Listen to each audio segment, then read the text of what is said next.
But the fighters, as we heard, are ready to respond to it, and here they go, the two Austrian Air Force Eurofighter Typhoons.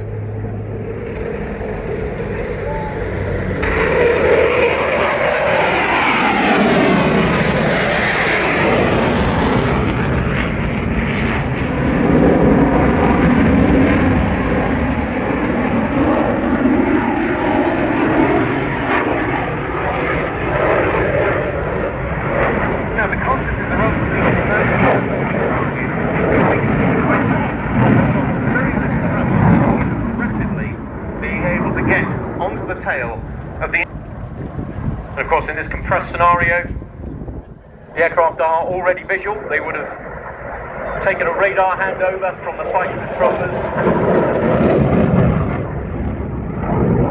picked up the target on their own internal radar and conducted an intercept. The conclusion of the intercept we see here, with the first Typhoon aiming to formate on the wing of the C-130, with the second Typhoon remaining about 500 metres behind. So what's the reason for this particular formation configuration that they're demonstrating? So the first aircraft will pull up alongside the C-130 to establish visual contact. Written on the fuel tanks of the aircraft, it says contact 121.5, which is the VHF frequency for guard, and communication should be established from the radio communication. If it isn't, there are a whole bunch of internationally recognised visual signals that the aircraft can show, which is either to follow me or to land at the airfield beneath. But in this scenario, radio communication has been established. QRA, new task, enforced landing at Fairport. QRA, good copy. Break free. C130. These are the Austrian Typhoons. Recognize the aircraft on your right wing. You are to land at Fairport. So that contact has been made, and they're now going to force the intruder to land. And this, Mark, is quite a familiar scenario.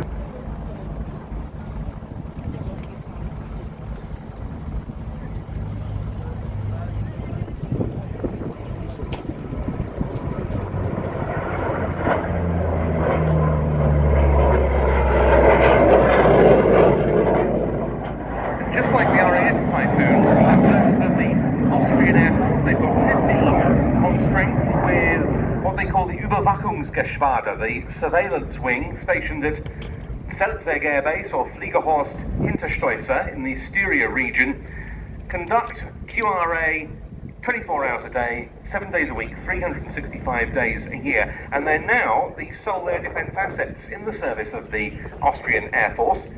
This following the retirement of the Saab 105, which held some of that burden until late 2020 when it was phased out. And of course the Saab 105 would have been used for intercepting slow-moving targets, light aeroplanes, and so forth. And of course that's a role that could also be performed by a helicopter, such as the Puma during the 2012 Olympic Games, where the crewman would have a number of boards with instructions, primarily against a general aviation target that has probably got lost and is headed towards one of the stadiums.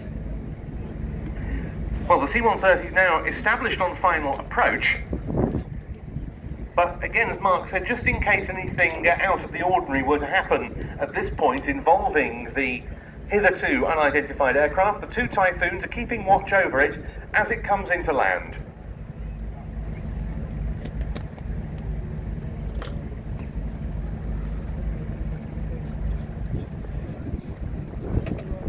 But it looks like they've been successful in their mission.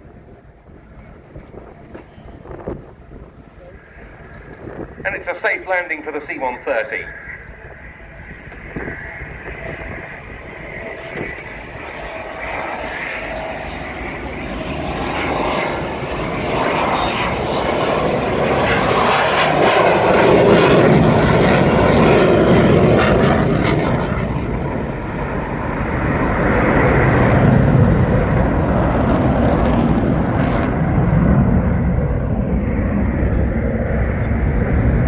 We're just about to see a number of fly-throughs in a relatively loose formation before the aircraft split. We had a demonstration of dogfighting. Meantime, the C130K rolls past with the Austrian flag flying from the cockpit, and our thanks to the crew of that aeroplane, one of whom is giving you a very enthusiastic salute. The captain was Hauptmann Joachim Eder, the co-pilot, Vize-Leutnant Andreas Thalhammer, the flight engineer, Vize-Leutnant Harald Lummerstorfer,